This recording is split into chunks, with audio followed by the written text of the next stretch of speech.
Hello, I'm Sarah Millican and I'm one of the authors of this course. In this module you will be learning about how vertical growing technologies can be combined with aquaculture to achieve vertical aquaponics. This has the potential to allow more plants to be grown in comparison to horizontal beds by using the vertical space that is usually not utilised in production units and greenhouses, and could make the systems more productive, especially in urban areas where growing space can be expensive. We will examine the different types of vertical growing technologies that have been developed for hydroponic food production. Each type of system has its technical and financial advantages and disadvantages. We will also look at examples of where these systems have been adapted for aquaponic food production.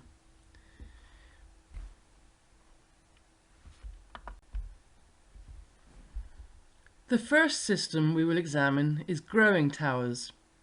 These are vertical tubes through which nutrient-rich water is diffused from the top. The towers or columns may be either hollow or filled with a substrate that provides support for the roots and aids in water dispersal. A survey of commercial aquaponics users found that almost 1/3 of these use growing towers.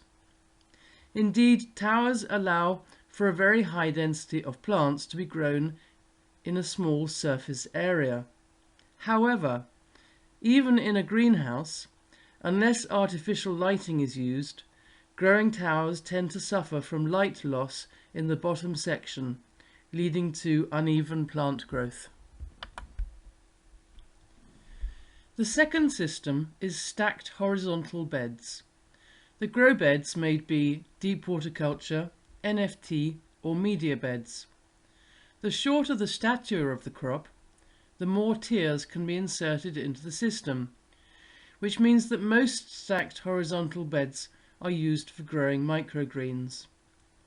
In theory, the grow beds can be stacked as high as the greenhouse or production unit allows, and sophisticated automation can facilitate the planting, maintenance and harvesting of such systems.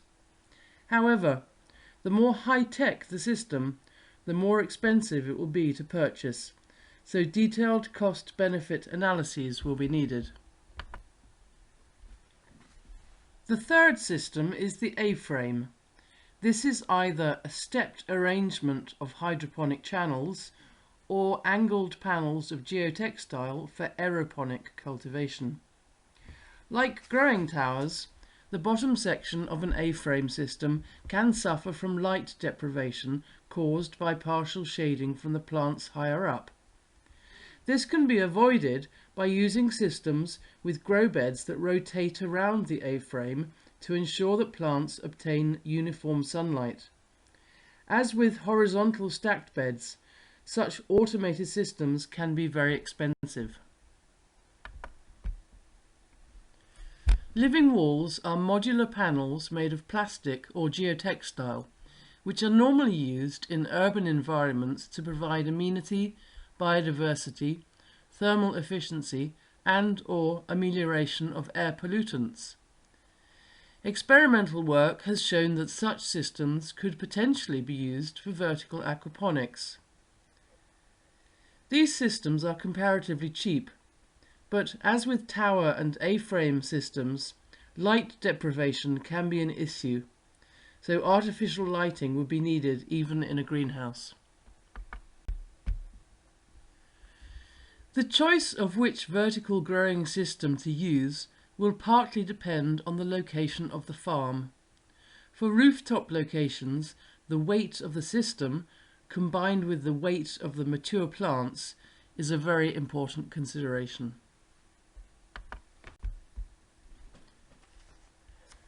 The type of system also needs to be suited to the kind of crop you want to grow.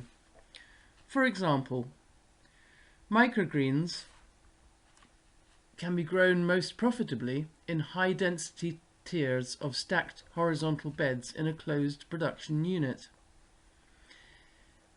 Heavy fruiting crops, on the other hand, like tomatoes, cucumbers, strawberries, are best grown in ground-supported growing towers. At the end of the day, the decision to use vertical as opposed to horizontal aquaponics comes down to money. While vertical systems undoubtedly produce greater yield per square metre of ground space, there are added costs. For example, for power for artificial lighting and, in some systems, automation.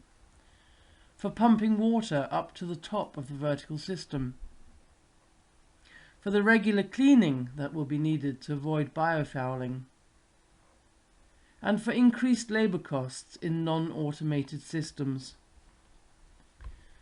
Cost-benefit analyses will therefore need to be the ultimate criterion to decide whether vertical aquaponics can provide a viable alternative to a conventional horizontal system. Thank you for listening, and I hope you enjoy this module.